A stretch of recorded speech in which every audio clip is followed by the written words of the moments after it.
I got a little anecdote about this presentation. I was supposed to give it, I think, in the previous games, like jobs fair. I went drinking with some American client the day before, and I see Yarushka looking at me, which is why I'm gonna say I was sick the day after, but you know what I mean, sick. So the spirit was willing last year, but the body couldn't. So anyway. What are the VATs? Stonks. Yeah, I'm not a fan of this joke, so just made it like really quick. We're gonna talk about VATs and real-time VFX. But for that, first, I'm gonna just introduce myself real quick. Who am I? My name is Maxime Mege-Ythier. I am a French VFX artist. I do not know how to code. I got a background into CGI, so like post-production, VFX for films. And I've been doing VFX for like, it was last year, so 8 to 9 years right now. And most of the company that I work with were like startups. And Redhill, that I'm working with right now, is, let's say, one of the biggest companies that I worked on. What about you? Survey. I'm gonna make a really quick survey. And I'm gonna ask you, would you consider, if you think about like real-time VFX artist, but it's just like a raise of hand, would you consider like yourself like a total beginner in VFX artist? Have you like never, who has never done that before? Okay, okay, that's good, that's good, that's good. Okay, so yeah, next one, like who's like an hobbyist, like already made like 1 or 2, you know, already, yeah. It's like how to know to, okay? Okay, that's okay. And who's like a pro? Who's like getting paid for it? We got 1, I got 2, I know you are there, I know you get paid for that. Okay, that's cool. So it's like more like new audience to VFX, and it's cool, it's important, because basically why am I asking that? It's like I was planning to do either go really like in the detail and how it works, or, you know, if it's majority of beginning, which seems to be the case, I will try to rush the presentation and go quite like fast into the QA section. So if you have any question about real-time VFX artist and any generality about game development as a real-time VFX artist, then you can ask in the QA. So we're gonna rush that. Let's go, baby. What are the VATs? So we're gonna imagine the situation. You are working as a professional VFX artist and you are making a game that basically require you, I mean, the main game is to control the time. So you will have like the feature, which is like stopping time, you know, pause the time, fast forward, going backward, slow down, etc. So all your VFX needs to basically take that in account. You need to play your VFX backward, you need to play, you know, forward, etc., etc. I'm gonna make this video. So I'm gonna just mute it because it technically you don't really need the sound. This is a video that's from the Digital Art Conference in 2017 from Simon Trumpler. This is my love, Simon Trumpler. If you see me, I love you. One of the best VFX artists in Germany. And they had, have you seen the video? They had this character that is basically walking around with a cigarette. And as you may or may not know, cigarettes in video games, we made them with ribbons. So it's just, you know, we can actually put some texture on it, but that is really cool, but it doesn't really take into account going backward in time because, you know, it's just an emitter. So the clever solution that they took to fix this problem was to use a mesh. And with this mesh, using VATs on them. So what is VATs? They are Vertex Animated Texture. In this case, thank you, Simon. How does it work?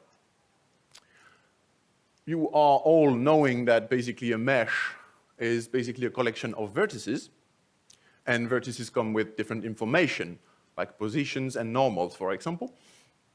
So what they did was basically taking the mesh of the smoke and taking each position of those vertices and at runtime, storing them into a texture that you can see, for example, on this one. So what turns out really great is a position of a vertex is just x, y, z, and then we can store them into the RGB channel of a texture. By storing them in a texture, we can read it back after in a shader, and I don't know if you actually see it, but there is a bit of animation. I shouldn't do that, you got a hole in my pants. In the little video over here, so by reading back in the shader, we can read back those position, RGB position, for each point of this mesh, like a flip book. So we can basically register, record the position and read it back. So let's do it. I just need to stop yelling. So, disclaimer. This workflow will use Blender and Unreal. This is by no means the only way that it works. It will work with Houdini. It will work with any kind of 3D software that you could use. And I will encourage, obviously, everyone to find scripts and tools that fits their own workflow and software. So, we're going to create something really fast, and we're going to create Mr. Boxy. So Mr. Box has been made by Blender, some boxes, and we give them some bones. Let's animate Mr. Boxy. So we give him some animation. In this case, we will give him 3 animation, a loop, and I know to make an animation loop on place. An animation of a running loop, a fall loop, and also like a fall flat animation. We're going to basically merge all those animations together into one timeline, and we're going to make a mental note into remembering the timestamp of each animation. Now we're going to bake this animation. We are going to use basically a script to record the position of each vertices of Mr. Boxy into a texture. And here, finally, we can answer the question of what is a VAT. Those 2 textures will be the results and will be called Vertex Animation Texture. So each pixel of these textures represent the position of each vertices of Mr. Boxy through a timeline. There is one for the position and the second one for the normals. We're going to export them with correct settings, because correct settings are important. And we're going to import them into Unreal in this case. Technical mumbo jumbo, blah, blah, blah, blah, blah. It's not really important at this moment. Because the texture itself needs to represent the position of each vertices, it is important to import them raw, as like no compression, of course, no sRGB, etc. But again, you can find an entire dedicated blog post step by step into the ref at the end of this presentation. And arriving into Unreal, we create the shader. Fortunately for us, Unreal has this dedicated Vertex Animation Tool node that will make all the heavy lifting for us. So we plug our 2 animations into that. And the result, we have now Mr. Boxy running into Unreal. Yeah, it's kind of, okay, that's cool. I mean, it's a technically speaking, this is a static mesh. Sure, that moves, that's cool, but you know, we can do better than that, right? So what's important at this point, it's remembering the time frame. So the new start frame will be 1 divided by the total anim frame divided by the start frame. It's basically, if you want to basically export multiple animation, you can basically choose which animation you want to play with this mesh. But again, you know what, well, is that all? That's a bummer. No, we can plug that into a particle editor. This is where it becomes to be, you know, like real-time VFX. This is where the fun begins. So we have the same Mr. Boxy with just a variance into a color that is just running. And in this example as well, we have Mr. Boxy, and because particle knows when they are in the air or when they are colliding with something, we can trigger different animation. For this one, for example, like Mr. Boxy falling. So we have the loop of Mr. Boxy falling. I'm just gonna grab my water, sorry. Whoop, whoop, whoop. It's getting dry in here.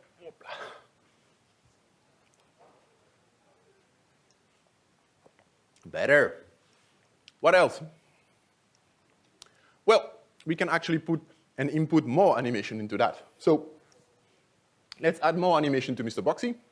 It's like, woo, some cheering animation. The frame rate is like god awful. Anyway. And now we can have an entire stadium of Mr. Boxy just cheering at you for no fucking reason, whatever. So we, again, take into account that this is only one particle effect for one draw call. Pretty cool, isn't it?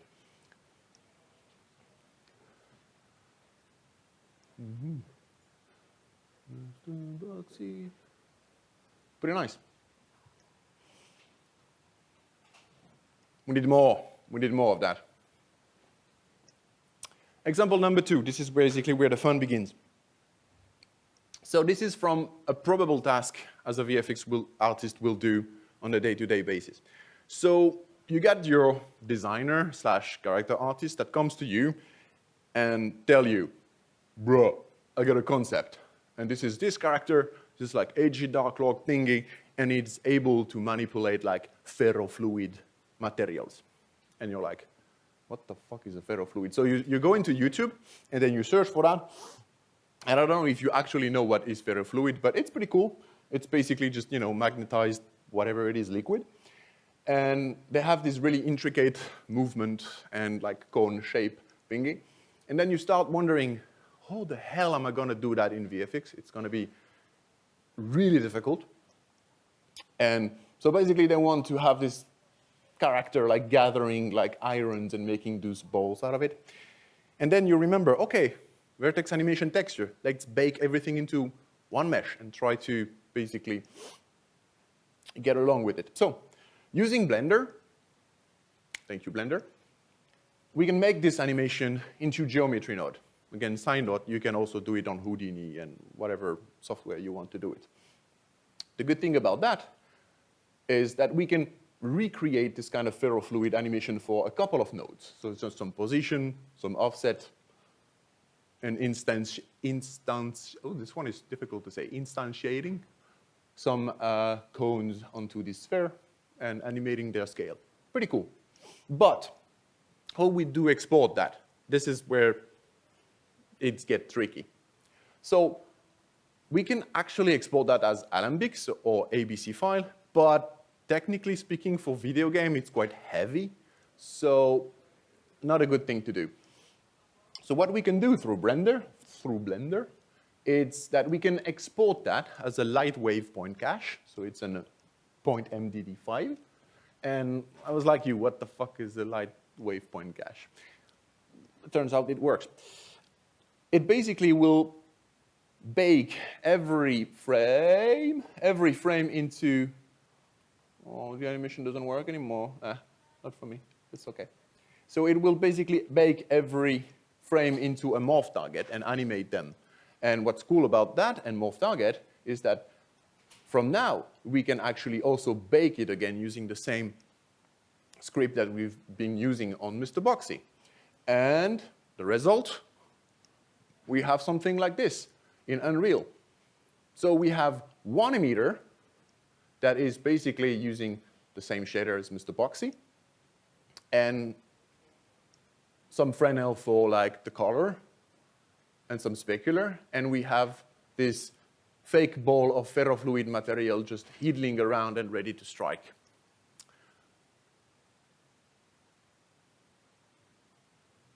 I'm done. Thank you.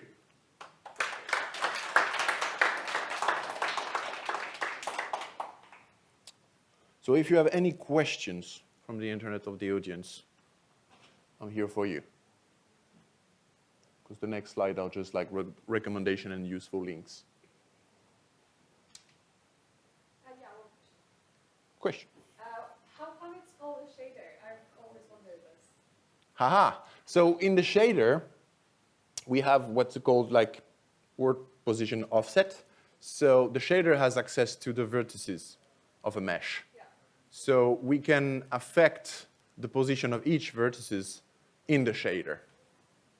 And with some math and some multiplication, we can basically modify how an object looks.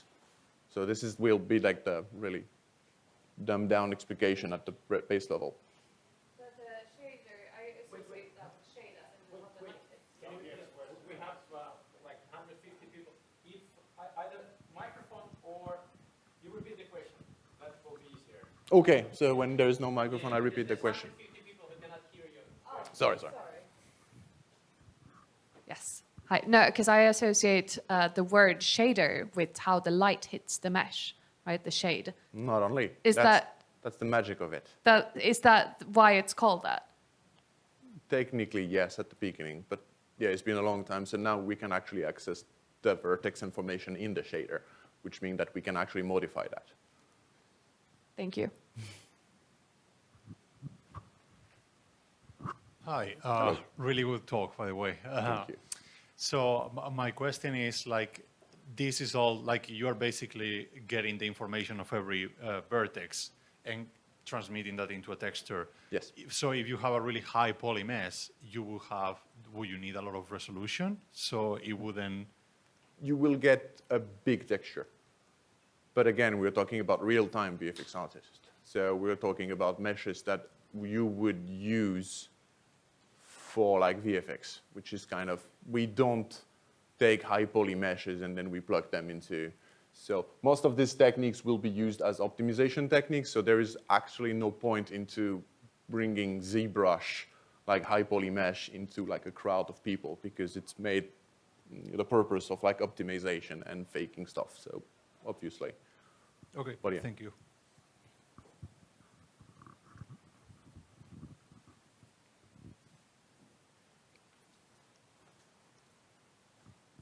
Any more questions? From the internet, maybe? Perfect. Then it's my leave. Thank you.